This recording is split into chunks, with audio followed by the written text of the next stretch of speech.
Here's 11 small farm life hacks that will change your life. Number one, don't compare yourself to anybody else but yourself.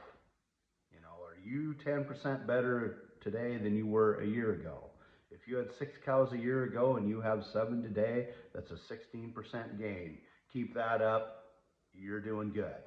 If you were 30 pounds overweight a year ago and you're now only 27 pounds overweight, that's a 10% gain. That's huge. Are you cursing 10% less than you were a year ago? There you go. By the way, I'm DL Lautenbach and I'm also on YouTube. The link is on top of my profile page. Number two, embrace the rule of 72. If you can put together $5,000 at 30 years old and add $1,000 a year to it and make 10% on your little farming enterprise, when you're 60, that'll be 216,000. And then you could put the whip to it, make it $500,000 by the time you retire. And so this goes back to not comparing yourself to anybody else, right? Just get your 10%, baby it, treat it like that baby chick, like Chris Farley on that little sale, oh, little sale. Just embrace the rule of 72 and know that if you keep at it, it will make you successful. Number three, act like a farmer. If you're making over 1,500 a year, do a Schedule F.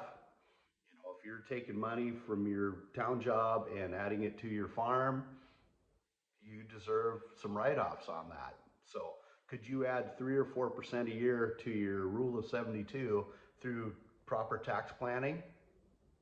Absolutely. Treat yourself like a farmer, fill out that Schedule F, save money, use that to grow your farm.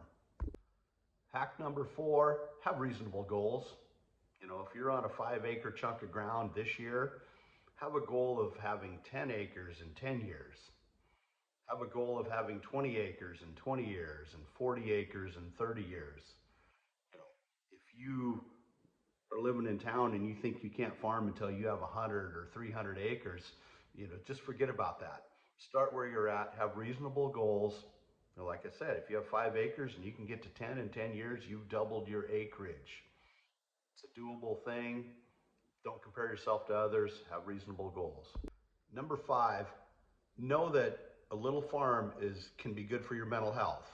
If you had a cattle, a little time in a tractor seat, putting your hands in the soil, if this helps you cut down on your drinking, cut down, provide you a little bit of exercise, maybe helps with your relationship with your spouse, with your kids, something like that, it's good for you. And again, if you can use some of these hacks to add 3 or 4% to your rule of 72, it's a win not only for your family, but it's also a win financially. Small farm can and should be good for your mental health. Number six, books change your life. Could the right book cut your medicine use in half? Yes. Could the right book increase your grass 10%? Yes. Could the right book help you do better on your farm, become more efficient by 10%? Yes. So could the right book add 3 or 4% to your rule of 72? Absolutely. And, if you follow me, I'm constantly doing book reports, book reviews, book recommendations. Books can and do change your life. Number seven, have the right equipment at the right time. There's a time to only own a pitchfork. There's a time to only own a wheelbarrow. There's a time to own a bobcat. There's a time to own a tractor and a round baler. If you got 5 cows, you can't afford a tractor and a round baler. If you got 500 cows, you can't afford to be out there with a pitchfork all day. Proven a point. So the right equipment at the right time, and never borrow more money for equipment than what you have in cows. Always have a goal of that being less. And if you can get by without borrowed money on equipment, even better, with the right equipment at the right time. Number eight, be willing to say smaller is better. Okay? If the bottom 20% of your cows are eating up the profits from the top 25% of your cows, they got to go. I know your ego tells you you have to have a certain amount of cows and you can't go backwards. But if they're economically killing you, so your major portion of your borrowed money is going to be for the bottom 20% of your production. The major of your marginal land is going to be to feed that bottom 20%. The major percent of your road farming is going to feed that bottom 20%. Major percent of your stress is going to come from feeding that bottom 20%. So either figure out how to make the bottom 20 as good as the top 20 or get rid of them and eliminate a lot of stress from your life. Be willing to say smaller is better. Number 9, know what your skills are and know what you're not good at. Be willing to find a mentor for the things you're not good at.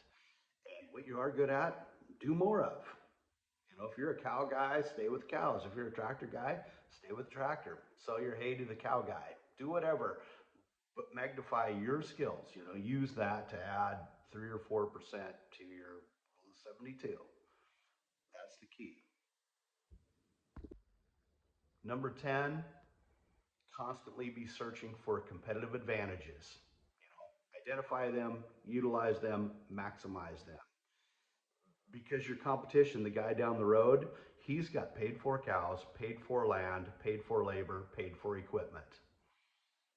That guy's going to kill you unless you figure out a way to get a competitive advantage either on sales or cost. Always be searching different sources of feed, different sources of income, how to get more income. Competitive advantages, that's going to be the difference between you surviving and thriving. Last but not least, number 11, if your banker becomes more important than your kids, your wife, time for a change. God bless you. Let's have a great year.